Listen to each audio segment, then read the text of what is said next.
আমার মনে হচ্ছে যে দিন দিন আমার ঈমান দুর্বল হয়ে যাচ্ছে। এক্ষেত্রে আমার করণীয় কি? তো আমরা সোশ্যাল মিডিয়ার যুগে বসবাস করছি, আর সোশ্যাল মিডিয়া যা করছে এর মাধ্যমে আপনি এমন সব মানুষকে দেখতে পান যারা আপনার চেয়ে বেশি বুদ্ধিমান, যারা আপনার চেয়ে বেশি সুদর্শন, যারা আপনার চেয়ে বেশি অর্থশালী, যারা আপনার চেয়ে ভালো বাড়ির অধিকারী, তাদের কণ্ঠস্বর আপনার চেয়ে বেশি মাধুর্যপূর্ণ, তারা আপনার চেয়ে বেশি মেধাবী, তারা আপনার চেয়ে বেশি জনপ্রিয়, তারা আপনার চেয়ে বেশি সুখী, তারা আপনার চেয়ে ভালো খাবার খায়, তাদের যা কিছু আছে তা সবই ভালো, যার কারণে আপনার মনে হয় যে আপনার যা কিছু আছে তা সবই খারাপ। আর তখন আপনি আল্লাহর কাছে বলেন, ও আল্লাহ, তাদের জীবন এত ভালো কেন, আমার জীবন এত খারাপ কেন? দিন দিন আমার ঈমান দুর্বল হয়ে যাচ্ছে। সম্ভবত আপনার উচিত কিছু সময়ের জন্য টিকটক বন্ধ রাখা, আপনার ঈমানের অবস্থার উন্নতি হবে। শয়তান চায় যে আপনি তুলনার মধ্যে জীবন অতিবাহিত করুন। প্রথম থেকেই সে নিজেকে আদম আলাইহিস সালামের সাথে তুলনা করেছিল, এটাই তাকে ধ্বংস করেছে। আর আপনি জানেন কি হচ্ছে এখন? সার্বক্ষণিক নিজেকে তুলনা করা ছাড়া আপনি চলতে পারছেন না।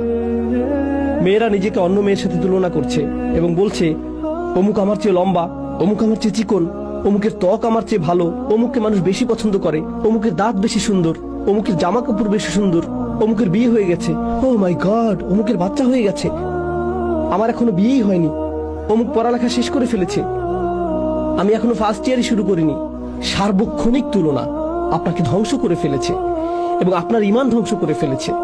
এই কারণে আপনি লক্ষ্য করছেন না যে আপনার কি আছে, আপনি সব সময় লক্ষ্য করছেন অন্য মানুষের কি আছে, আর তখন আপনার যা আছে তা আপনার কাছে নগণ্য মনে হয়। আল্লাহর শপথ, যদি আপনার কাছে কোনো খাবার না থাকে আর তখন আপনাকে কেউ ছোট এক টুকরা রুটি দেয়, তাতে আপনি সন্তুষ্ট হয়ে যাবেন। কিছু না থাকার চেয়ে সামান্য কিছু থাকাও ভালো।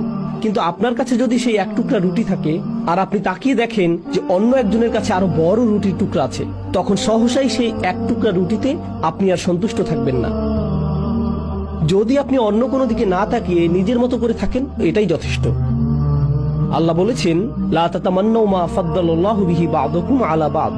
তোমরা আকাঙ্ক্ষা করো না সেই সবের যার মাধ্যমে আল্লাহ তোমাদের একের উপর অপরকে শ্রেষ্ঠত্ব দান করেছেন। অন্য সেই সকল জিনিসের প্রতি আকাঙ্ক্ষা করতে থাকবে না। লিররিজালি নাসিবুম মিম্মা ইকতাসাবু ওয়া লিন-নিসাই নাসিবুম মিম্মা ইকতাসাবনা।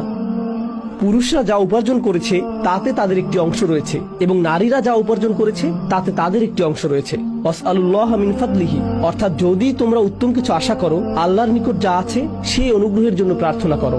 আল্লাহর কাছে এই প্রার্থনা করবে না যে ও আল্লাহ, তার কাছ থেকে এটা কেড়ে নিয়ে আমাকে দিন। না না না না না, আল্লাহর নিকট যা আছে তা থেকে চান। তো আপনাদের হতাশা এবং ঈমানের দুর্বলতার বেশ বড় একটা অংশ